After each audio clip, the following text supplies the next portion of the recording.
Uh, Coming now, come on. Time's up.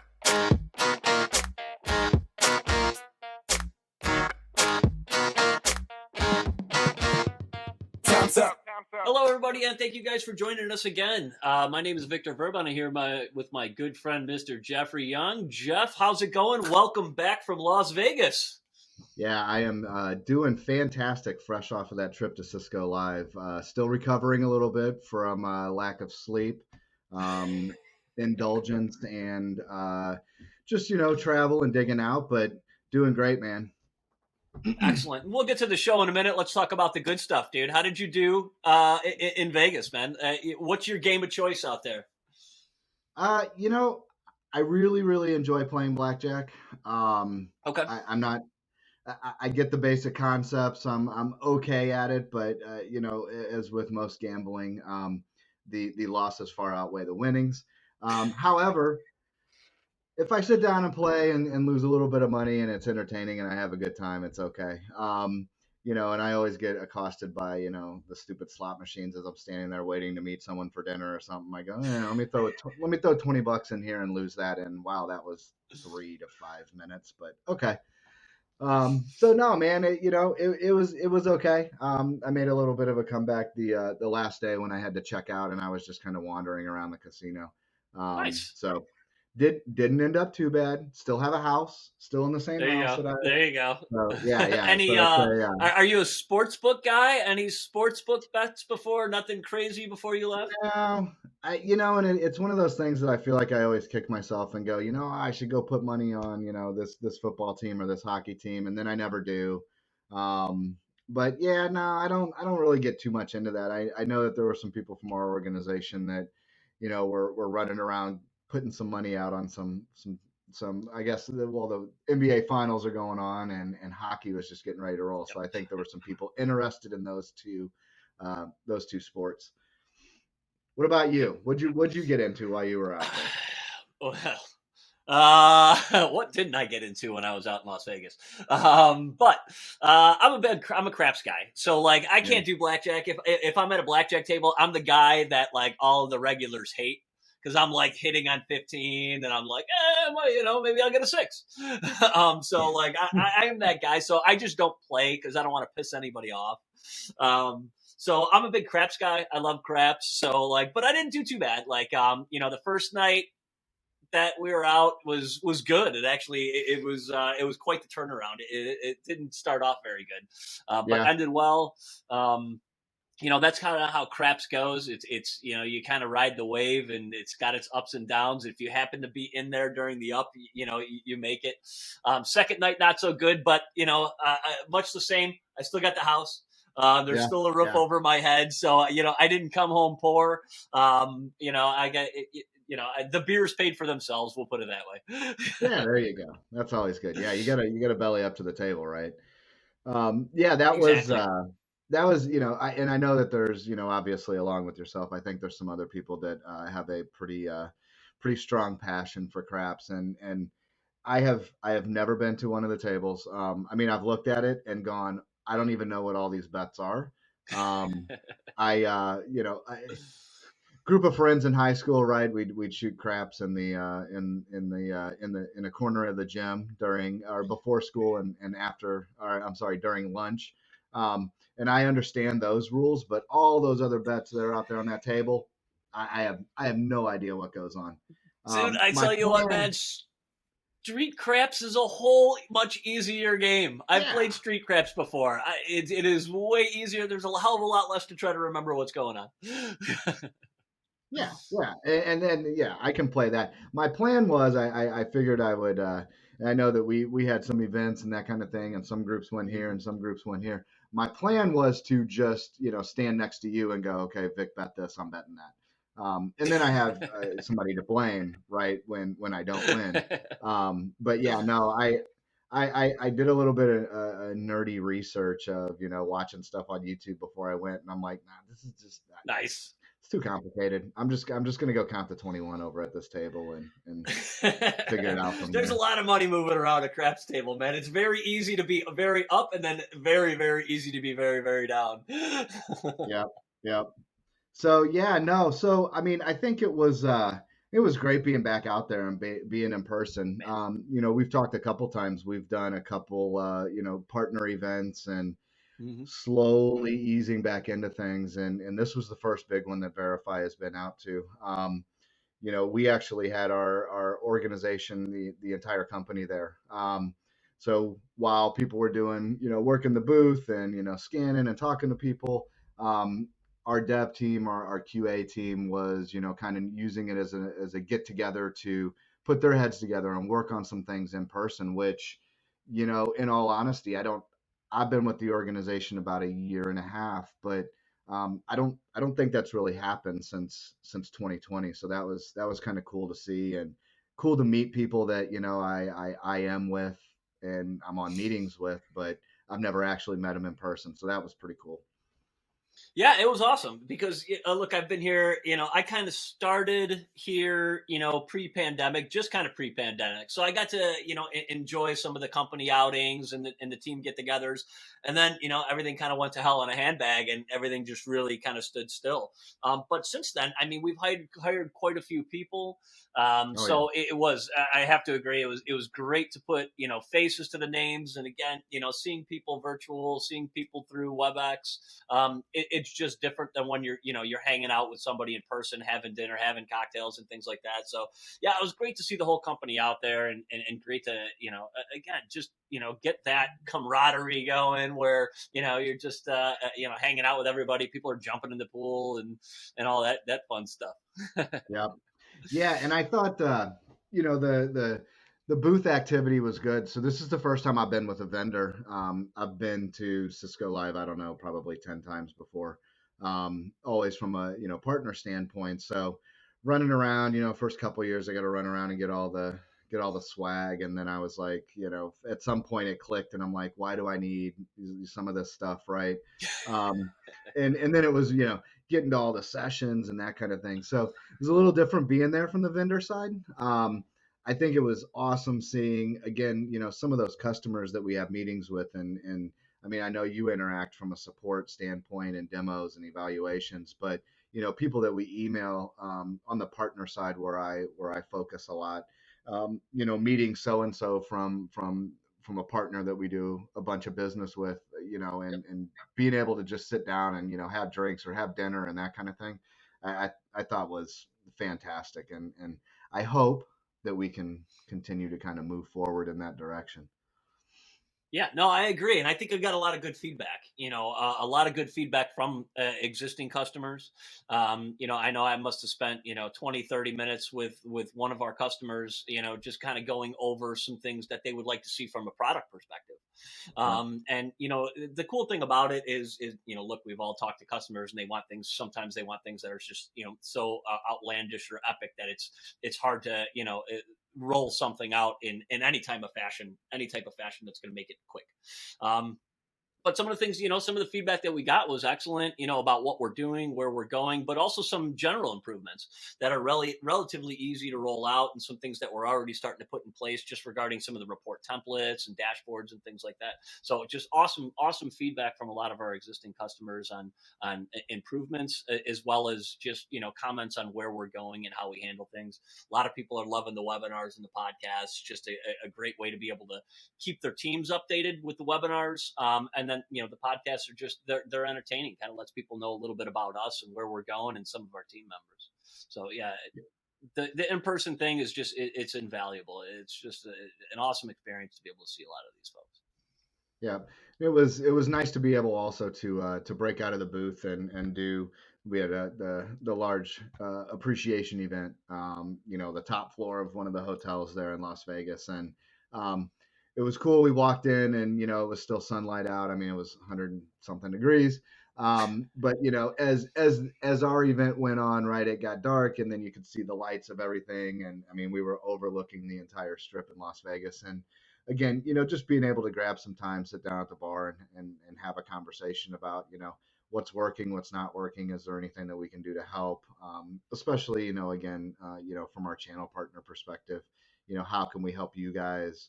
And working with their marketing team and our marketing team and that kind of thing. So, like I said, man, it was just really good to be able to get out and see people and not sit in front of a camera. And have multiple meetings with the same people, kind of trying to hash things out. Yeah, totally agree. One of the things that I found interesting about, I guess, Cisco Live in general. So something that I had a lot of feedback on, or just people asking about, that I just thought was interesting, was UCM in the cloud. It's been out there, and I don't know, maybe there was a session that was talking about it or something like that, and that brought it to a lot of people's attention more so than previously. And we've got some customers that have UCM in the cloud that are currently using Verify. But I thought it was interesting that a lot of people were asking about it, as in they were thinking about moving to UCM cloud, even over some of the WebEx calling and things like that, because it still allows them a little bit, I don't know, maybe they felt a little bit more from a security perspective, but having that whole infrastructure that I think that they're used to, being able to just log into a UCM and do what they need to do to have it done. But like I said, I did find it interesting because a lot of folks were asking about that from a support perspective, from a compatibility perspective with Verify.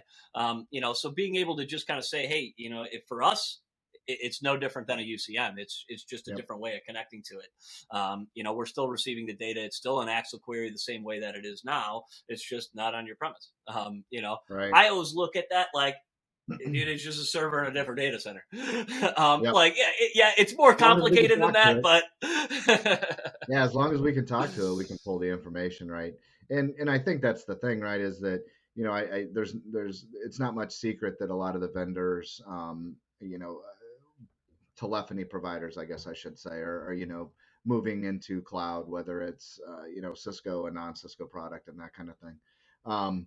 But yeah, I was surprised when we kind of had our company follow up about hey, what were some of the kind of key takeaways. I was surprised because I know that we've got a number of partners managing that for some of their customers. And some of them we're involved in, whether it's on their managed service side, so they can provide weekly, monthly, whatever reports to the end user. But it was interesting to hear how many, and it could have been right there could have been a couple sessions that talked about it, and that was the hot topic that people were asking about. But yeah, it was good to hear that people are kind of looking that way, and I think it is that familiarity. I would have to look. I don't know at this point. Feature parity may be a thing too. Could be. Whereas Yep. some of the fully non-UCM related stuff that's out there, not just Cisco, other vendors, it may not have the features that they need. Again, I think all of that stuff is constantly evolving, and I will say that I would have to look to see, what the actual feature parity is. But I think it's probably some of that too, if I had to take a guess. Yeah, and I think you're right. I think it's the parity, the ability, the migration ability as well. I think had a lot to do with it when people were talking about it. And then also kind of that hybrid environment that a little bit of WebEx calling, a little bit of UCM in the cloud, and the compatibility between the two is, I think, really where that came up. And I got a feeling it came from some sessions, because it was kind of like, you've been at Cisco Live, you kind of get that wave of like, well, look at all these people just came in and started asking the same question. You're like, okay, somebody was just talking about something somewhere that all these people were attending. Yeah, they were in the 9 o'clock to 10 o'clock session. That's exactly it. Which is great. It's great to get that feedback. And again, I didn't get to attend any workshops, but being in the booth, you kind of see some of that information and you see how people are adopting that information. But I thought it was interesting because it's something that's been around for a while. The UCM in the cloud is not super new. But hearing people, talking about, hey, in the next year, we're talking about adopting this, or we're talking about going that direction, but wanting to keep Verify. They know our reporting structure. They know the power of the software. So they're like, okay, we want to be able to maintain this. Is this something you guys can support, or are you guys moving towards a support structure that'll have that? And, honestly, the easiest answer was, we support that now. If you move there tomorrow, just let us know. We're good to go. But yeah, so I just thought that was interesting that a lot of that came up. And like I said, maybe it was just a wave, but it was one of the things that I caught me off guard. Yeah. Yeah. And I think, overall, I had some time to kind of wander around, again, kind of the expo floor and that kind of thing. And I thought it was pretty interesting. It was, a lot of the same faces that are always at Cisco Live. And again, going back to, pre-pandemic or during pandemic, right? A lot of organizations were kind of locking that down. So it was nice to see, some familiar faces again from the partner side that I've worked with in the past or that I currently work with.